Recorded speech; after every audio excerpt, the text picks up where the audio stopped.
yeah, bobblehead will get people in line, and you'll get some buzz for that, but you don't remember that, if that makes sense. We always try to do things that were a little bit more, kind of engaging, that would be a little more visceral, so that people would, again, it imprints on your memory in a different way, rather than just, hey, there's a souvenir on my shelf. Like, that's cool, but if you give people a memory, then I think, a shared experience, I think it builds better rapport, it builds a better foundation with your fan base. Welcome into the Sports Prod Pod. It's me, Nick. Once again, the boys are busy this week, so I have my buddy Nate Kurant. I said your name wrong, didn't I? No, it's Kurant. Yeah, you're Okay. close. I've known you Yeah. how long, and I just doubted myself on that. Nate. We're on a first name basis, so Yeah, exactly. We're Nate. It's Nate and Nick, so we don't have to think about last names anymore. He is the in-game host for the Tampa Bay Rays. We worked together when he was the director of promotions at the Charleston RiverDogs for quite a while, actually. I didn't realize how long you were there. It felt like a while, but it was 5 years. Yeah. Yeah. Well, 4 years, I guess, because we all took COVID off. Listen, I'm counting it. Yeah. Everybody asked how long have you worked at the RiverDogs? Well, technically 13 years, but 12 seasons. But we'll still count the week I was hired before everybody was let go. Yeah, exactly. Yeah, literally, it was early March. They brought everybody on board in the onboarding process, and then COVID hit, and then, hey, we got to let everybody go. All right, well, I'm counting it. Whatever. I mean, I understand why they did it, but it's still funny to me. As I said, Nate is currently the in-house host for the Tampa Bay Rays, having made the jump from the minors to the majors. And he is, among the other things that he does in Tampa when he has the chance, he's a man of many abilities. And we thank Nate for joining us today. Well, thank you, Nick. It's so nice to see you. Yeah, man. It's been too long since I've seen you, since you moved to Tampa 5 years ago. So 4 years ago, something like that. Yeah. If nothing else, this is also an excuse for me to catch up with friends. That's also really cool. Exactly. It's nice to just get off the text chain and actually interact. Yeah, and honestly, that's why we started the podcast, was just like, hey, we're in a text chain, Alex and Dennis and I. Let's try to hop on a podcast and actually see each other for a change. So it's just a further extension of that. So I think we'll start off with how kind of did you get into this industry? Because looking back, you were at South Florida. You still occasionally do some stuff at South Florida as their in-game host, but not as much. How did you? When did you decide I want to get into the sports business and front-facing side of it?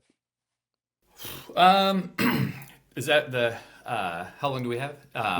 Basically, it was did small jobs and small public speaking, forward-facing jobs, and it just I always loved sports and got to kind of parlay that into working. Well, again, the quick story is, like I said, I did a bunch of small things. I did part-time bar trivia, hosting that, and a guy that I knew from high school, your outer circle, not your inner circle, but he was like, hey, I'm working for this company doing trivia, and I said, look at the staff list, like I'm doing it too, and because you can't, it's only one guy at one location, so he didn't realize, you never interact, and he needed help doing stuff at USF in Tampa, and so I was the backup women's soccer PA announcer. Which your business card is about this long when you say that, but yeah, so I started doing that, and then just continued to kind of level up, and now made it to the major leagues. So Yeah. So what led you then to the Charleston RiverDogs and director of promotions? Because I mean, I know you really well. You have a really unique personality that kind of fits something like that. How? unique, yeah, it's Yeah, we'll go with that. polite. Yeah. How? Yeah, it was I did USF stuff in Tampa, and then I thought, man, this was really fun. I applied for a job at a place called Normal, Illinois, and got a job there. That's a whole separate story, but we can save that for later. And came back to Florida with the Blue Jays in Dunedin doing spring training and then their minor league squad, and did that for a number of years. And then the position opened in Charleston through a guy named Ben Hill. He's a minor league baseball writer, and he had come and seen the Dunedin side of things, and I, through him, I had a connection to Charleston, and I guess the original guy said no, so then they came to me, and, and the rest is history. So, All right, so promotions is a little different than just being a front facing. oh yeah, I'm gonna say different things to you. when you were in Normal and then went to Dunedin, and I'm familiar with Normal in Illinois because of a Ben Folds song actually. Sure. That's the way I know about it. What through the ranks of Normal to Dunedin and then to the River Dogs primed you, I guess, to take over a promotions job? Um, Poor judgment on Dave Eccles and the crew in Charleston, honestly. But I very much appreciate it. I think, honestly, I do think it was kind of the, what would be kind of the vote of confidence, I guess, from Ben. Um, and just like, I've seen this guy, I think he can do it or something like that. But it was, just kind of like any sport where the guy on the bench gets the shot. Like, I feel like I just got the shot. And then it was almost a perfect timing of from my side of things, of course, but the perfect timing for Charleston, where they had done some stuff that wasn't necessarily.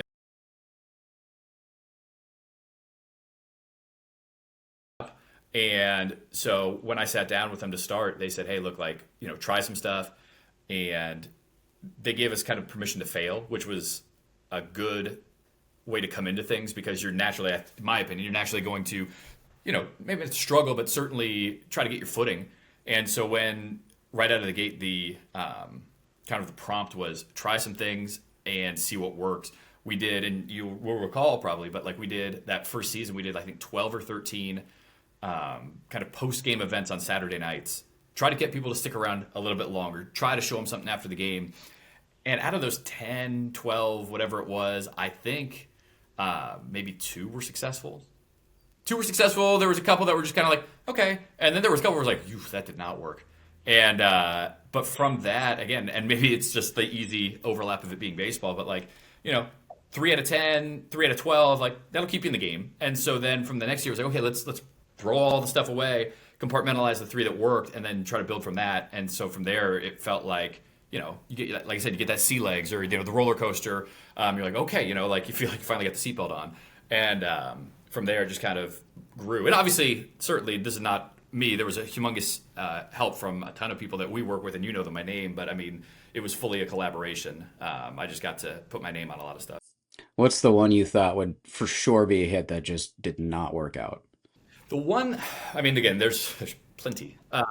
One that I really liked, and I don't remember if you were working that game or not, is in Charleston they do what's called Larry Doby Day, and Larry Doby was the first African American player in the American League, and through the Vec family in Charleston, through Major League Baseball, there was a connection of why we were celebrating Larry Doby. But so the whole idea for me was because again it was like let's try to make it an event. It's a special day, and if you've ever gone to church on like Christmas Eve, a lot of places will do like a candlelight service. And so like either the pastor or maybe there's a child or somebody singing a solo or something like that, but they'll start with a single candle and then it'll pass through the entire congregation. And when you look around, you're like, this is unbelievable. Like, just the visual is incredible. They do Silent Night or whatever. So in my mind, I had that as an idea of like, Larry Doby, the first African American in the American League, he kind of stepped out and from his singularity, he look at the impact he's had and it's spread. So in my mind, I connected those two things of like we're going to use him as a candle, and we're going to do a candlelight kind of image after the game, and start with one person, and it's going to spread throughout the entire crowd.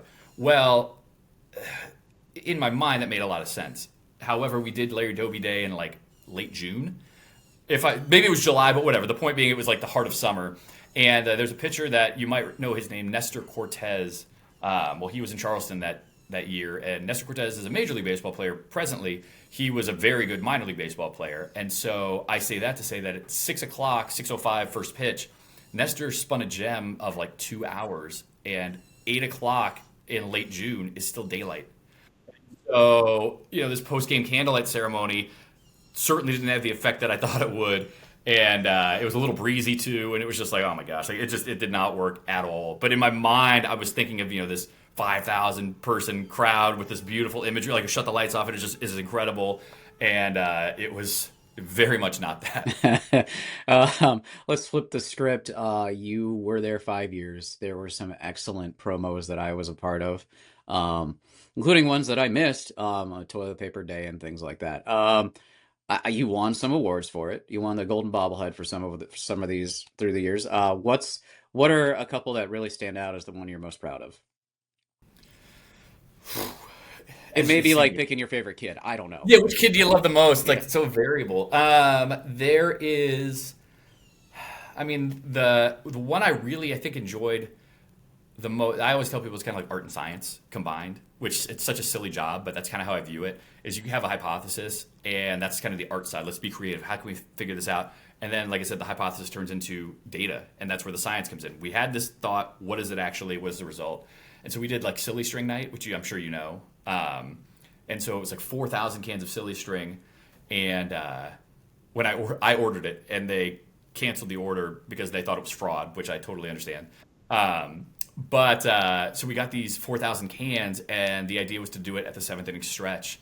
And how do you distribute 4,000 cans, well? Because I know me and you, and if we might have a tough time not spraying it early, then people that have been drinking for a couple hours might also have some fun. Or there's a kid, and then if monkey see monkey do, and it could have gotten out of hand. So it was like we wanted to wait. Anyway, I say all that to say is we stored a lot of it in the first floor of the ballpark. The main level is level 2, and there's only really one access elevator.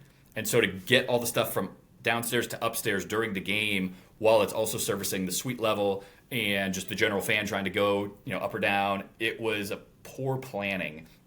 But from that, it all worked, and we got it done. But I mean, you'll know the name, but Ben Abzug was like running the last box to section 209 or whatever it is, like as the third out is happening of the seventh inning stretch, and but it all worked. It was all cool, and then the following year, we did like a color night with colored powder, and we had things laid out much better.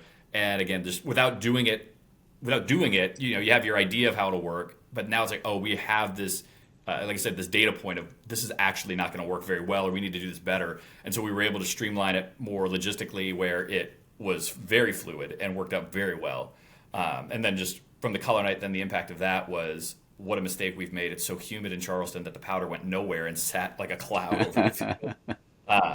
But that's I thought we were going to get delayed, but thankfully it wasn't too bad where they couldn't play, but it was certainly, I mean, it was significant. So, Those are some of my favorite photos of you that I've yeah, seen and that's taken. exactly, honestly, that's it. And that was kind of, all the stuff of doing small things well. That was kind of my mindset of something that a kid can understand, or, the oldest person there can understand. But it's like, just throw the powder in the air, and together we're all going to create something beautiful. And it was, going back to the candlelight thing, it was an idea of like, we are doing this. It's not a single person. It's not, it's individual thing. It's through the power of us, we get to do something that we all get to remember. And so that was the idea. So So you're leaning a lot into visual based stuff with this, which I mean is kind of the point of the promo, but this is massive cooperation from the entire crowd to create this visual of the silly string or the toilet paper or the powder or candles in theory. So part of that is coordination with the game day staff, which I am a part of, but how much cooperation do you need from the production side for something like that if you're a promotions person? it's the way that I phrased it, because we had to like write our job descriptions, and it's funny just because I see what you're wearing, but I always called it like an octopus position. Of you have to be able to reach to the GM, because you have to sell him on, hey, this is a good idea. We're going to destroy the stadium, but I promise it's going to be good. You have to get the groundskeeper on your side, because hey, silly string's going to get onto your clay, and that's going to destroy this playing surface. And then your ops guy, who, God bless him, he will watch this, and thank you so much for your help. Who's going to have to stay till all hours of the night, pressure washing, and just all. And same thing if there's a food component, because you want to do color night and you want colorful pizza or whatever, you have to get the food and beverage. So like you have to really be able to sell that this is something that's going to work, and have people put their faith in you, and see the vision. Because it would be very easy to go nah, and then you end up with some of these teams that just give away T-shirts and and hey, bobbleheads, like, yeah, bobblehead I'll get people in line, and get some buzz for that, but you don't remember that, if that makes sense. So we always try to do things that were a little bit more kind of engaging, that would be a little more visceral, so that people would, again, it imprints on your memory in a different way, rather than just, hey, there's a souvenir on my shelf. Like, that's cool, but if you give people a memory, then I think a shared experience, I think that's it builds better rapport, it builds a better foundation with your fan base. Yeah, you can everybody can see behind me at all the different bobbleheads, and that's not including the ones that you can't see up here or further back here. So I've collected my fair share of RiverDogs bobbleheads, but it is still really cool to be a part of those nights, those unique nights.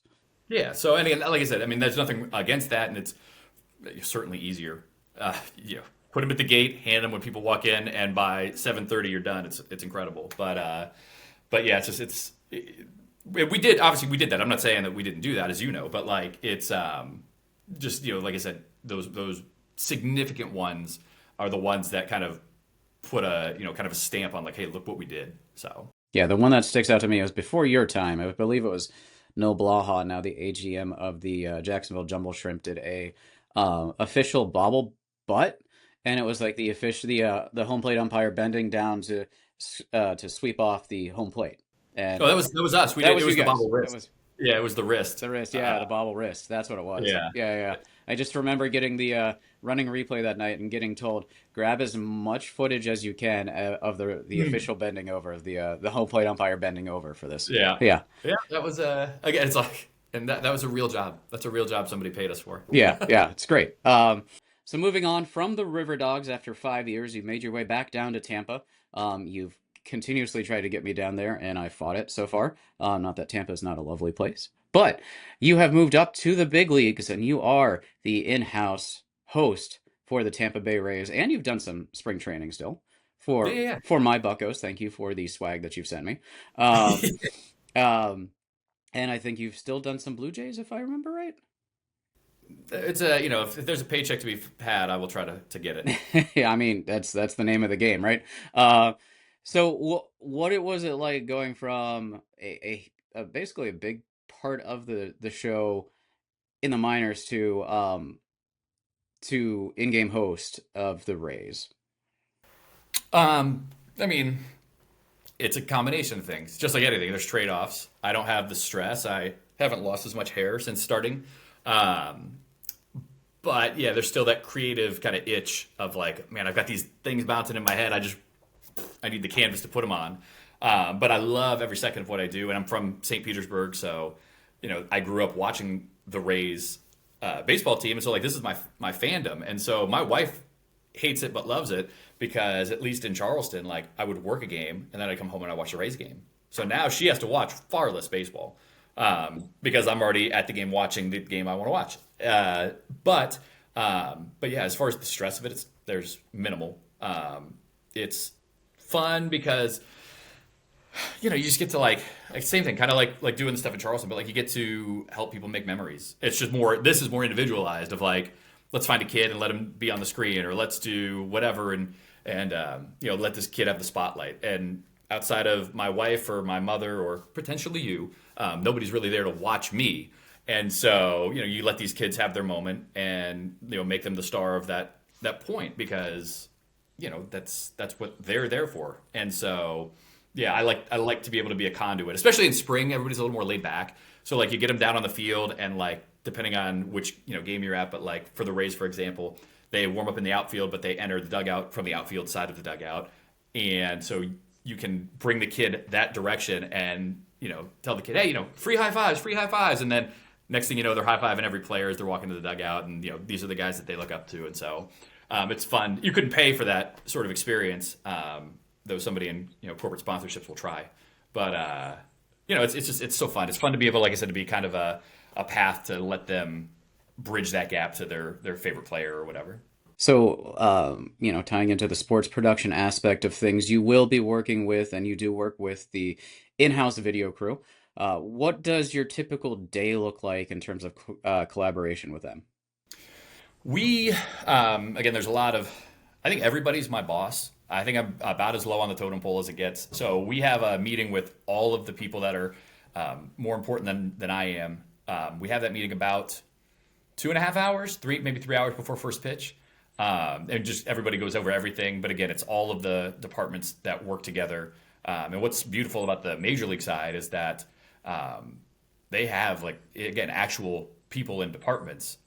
We had a coworker, Nick and myself, where like when I got there, I took a video and showed him. I said, Jeremy, there's 19 people that do what me and you did. And again, not that we were so good, but just it was there's an actual AV, there's an actual engineer, there's an actual, production. It's just so, yeah, all that is to say that like we all try to get on the same page. There's a script, there's a production meeting, and then it's everybody get your stuff done. And this year, being in the Tampa area, there's the added element of being outdoors, which has never been the case. So it's, do you have your rain gear? Do you have sunscreen? Just like the simplest things. Are you hydrated? And time after time, every 3 innings or so, like you'll hear somebody in your ear go, "Hey, does anybody need water? Like, can we bring you guys anything? Because that center field camera is on an island." So it's, but it's just like everything. It's a lot of collaboration and there's a lot of mutual respect and it's so fun to get to work with so many creative people in so many different components. And there's certain things where you feel like, again, this might be me projecting, but it's like, yeah, I could do that, or oh, I could do that, or I'd really enjoy doing that. But then you see somebody like who does it very well, and you go like, oh, I couldn't do that. Like that's you do great work. And what I really love is because I've done, I mean, 1,000 baseball games, maybe more, I don't know, and plus all the collegiate sports. But like you start to know what you're seeing, and maybe nobody else even is aware of why that's interesting or why that's fun. But like our DJ, for example, is incredible, and our camera people get these shots, and it's like the detail. Why did you go low on that instead of eye level? And it's because, oh well, because of this, and like you want it. It's just like these little. That's when you're working with quality professional people, as they do these creative things that are better storytelling or better experiential, and 95% of the people don't know what they're even experiencing. But maybe it's that, again, that DJ hits a song, it sticks in the back of your mind, and it's stuck in the middle because the guy got in a pickle, or it's bad blood because there was an inside pit, and just these little things that that get dropped in, and again, just you're oblivious to it unless you're paying attention. But it's like if you have ears to hear and eyes to see, it's like there it is. I get it. So You touched on it. How much do you miss the constant 72, 73 degree? everybody, listen. I like I said, I was born and raised here, so hot is fine. I get it. It's hot, sticky. That's part of it. But I also was born and raised going to the Trop for most of the baseball games I attended. And these people that like, this is like, you have no idea how again, it's so rude to say, but like how ignorant you sound. You don't get it. And people just nonstop, it's you don't know what you're saying. And so then it moved to Tampa. They didn't like where the location was in St. Petersburg. Oh, let's move it to Tampa. It needs to be outdoors. We need a new stadium. Well, you know what?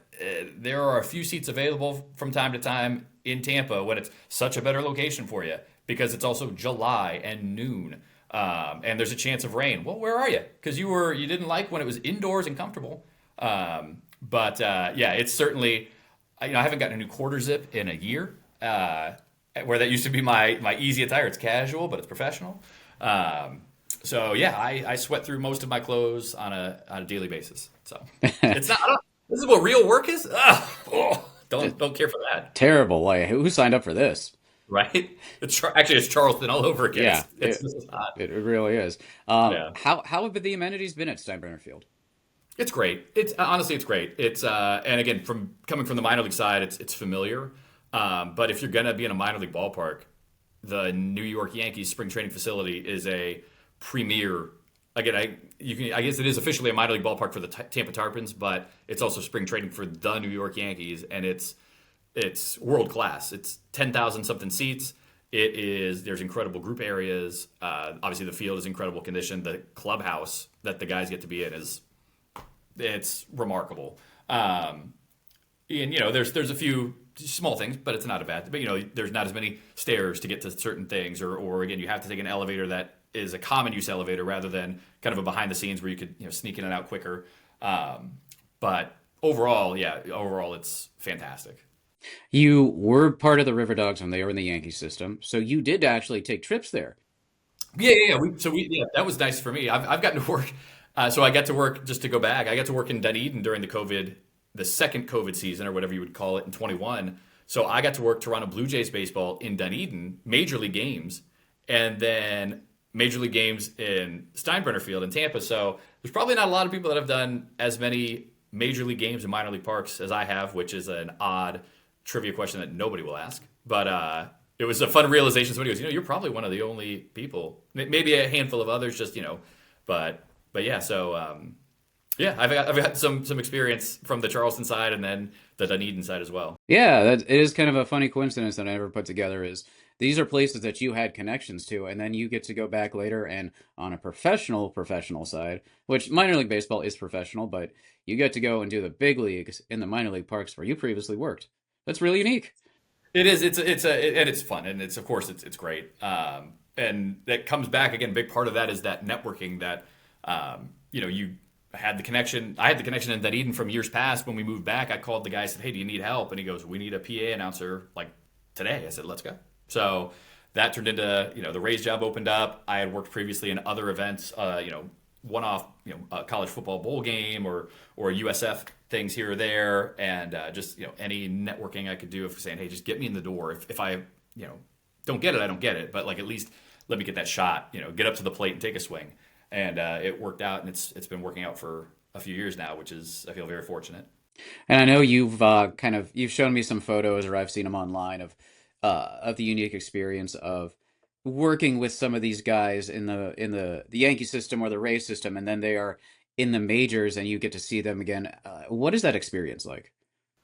Oh, it's great. It's yeah, I don't yeah, it's just it's the best. It's so fun. Like when it was God, who was it? It was I wish I could tell you who it was specifically. Anyway, but there was a player. There's a player, and everybody's yelling because they're wearing a jersey at a major league ballpark, and everybody's trying to get their attention, their attention, their attention. And then I was able to go, hey, whatever, whoever it was, and they turn around and go, hey, So instead of having fans yell at you, you had somebody and so then it's just like it's a reunion. It's great. For the Yankees, for example, Oswaldo Cabrera. You remember Oswaldo, I'm sure from Charleston. It's every time it's a big hug and a smile, which is also his demeanor. He's very very welcoming. But yeah, just multiple guys around the area. JP Sears was in Tampa with the Athletics at that point. I think he just got traded at the deadline, but just and it's so fun. It's like, hey, how's everything going? Oh, where are you living? These days, and just it's because we knew each other when we were kids before any of us had gotten up. So it's a nice little familiarity to be able to see each other outside of kind of where we knew each other so well. So yeah, it's great. It's great, but it's just it's just like this, like talking to you. It's just they happen to be throwing baseballs at 95. Who was the player that you were kind of most excited to see make that? Like I always tell people there was a person I saw and it was Aaron Judge. The time he was in Charleston, I just knew. And there are people that I did not expect to see make it up, and I'm really thrilled for with the Pirates. I see some somehow the Pirates and Yankees have had a lot of trades through the years. So we've seen Yes, they have. yeah. So I've seen a lot of these guys that I saw Well, you had Hoy Hoy and Jun you Park, had Diego yeah, Castillo. Who else went to them? pitcher, Roansy Caden. Contreras.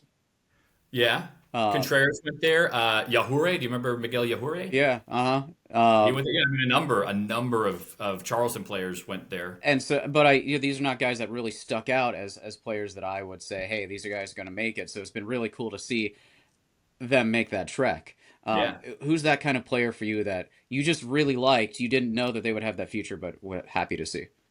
Well, at the risk of him watching this, but I think he might agree. There's a guy who's now on the Marlins named Eric Wagaman, and he is a big. I mean, he's versatile. They put him in left field sometimes, but he mostly is a first baseman.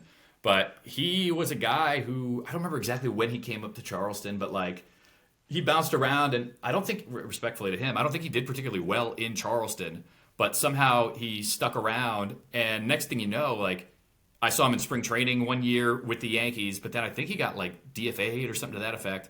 But next thing you know, he got picked up by the Angels, and he was like on the Angels last year in September. And then I think he went free agent. I think Miami picked him up, but like he's played a decent amount of games with Miami this year. And yeah, just again, he's one of those guys that like I really like. He was very kind of gregarious and very very genuine. And you do the what do we call it at the time? But the kids run the field, whatever during the anthem and all that. Like he was very kind to children, which that's a soft spot for me. And so there's plenty of guys that you kind of hope make it, that you kind of root for personally. But maybe you like him because they're the nice guy, not they're not the best guy. But he has gotten on to a major league club and stuck around for at least a year and a half at this point. So very, very happy for him. So Alika Williams, that's the name I was looking for earlier. He is a former Ray that's now, I believe, that's now in the Pirates system and gets some cups of coffee. And it was just like, oh, I saw him and I know people that knew him and said he's a great guy. And so I'm always really thrilled when he gets another chance. And even if he's going to be a journeyman, I always think it's really cool. And then we have the aforementioned Hoijun Park, who was just like a legend. cult hero, yeah. Yeah, yeah, cult hero in Charleston. So to see Hoijun Park as a Pirate was just like, oh, this is surreal to me. Well, Nate, it's been great to catch up with you. It's been great to see you. Yeah, we should do this more often, but maybe we should try it in person. I Maybe we should. Maybe it's the distance making the heart grow fonder. That's true. Maybe there's only one way to find out. Michelle keeps wanting to go to Tampa and like Anna Maria Island, so maybe we'll try to swing Nice. by. Yeah. We didn't even touch on the Charleston Southern of it all, but Well, that's that's true. this I is mean, not my show. This is your show. well, I mean, you did do a great job as the part-time PA. Well, Listen, not even part-time. You were pretty consistent. well, again, I would need the money. Yeah. What are you talking about? Minor league baseball it's a gold mine. Yeah, it is. I mean, I was at least full time minor league baseball, but yeah, those supplemental Buccaneers paychecks were certainly they came in handy. Yeah, and it would be PA for baseball and or basketball and football. Baseball, you were probably a little busy, so you couldn't do it. Um, Yeah. and I believe I had you call some games. Actually, Nate, Yeah. you did some remote games for us too when we did the remote Yeah, I broadcast. remember that. That was yeah, was that the COVID year or maybe even after that? It But yeah, was I year did. after, yeah. Yeah, it was Charleston Southern and I think St. Mary's or something like that. Some nonsense. Yeah, when we've talked about it on the podcast before when we would do the Zoom call, team viewer remote broadcast during the post-COVID year or 2021 season, whatever you want to call it for Big South baseball, they would do Friday home game and then doubleheader Saturday for conference games, and it was just such a load for talent that I would have them stay home on Fridays and call games remotely, just so they could be home and not have to deal with being at the ballpark for so long since they'd be there the next day. And but that allowed me to bring in Nate. It allowed me to bring in some others from across the country that I hadn't seen in a while. And it was really good to have Nate, even again on a Zoom call or like this format, to have him a part of it and bring his talents in, especially since everybody missed him. With your connection to our head SID at the time, Seth Montgomery. Uh, Yeah, that was great. yeah, it's like you were destined to be in Charleston and then just go right back to Tampa, where you belong. That boomerang effect. I know. Maybe it'll reverse and I'll head back to Charleston. Yeah, everybody seems to want to come back to Charleston after they leave at some point, which, hey, I get it. I've been here since '96. It's not a bad place. It's Uh, so I understand. I do get it. But yeah, and you did some stuff at the Citadel too, I believe.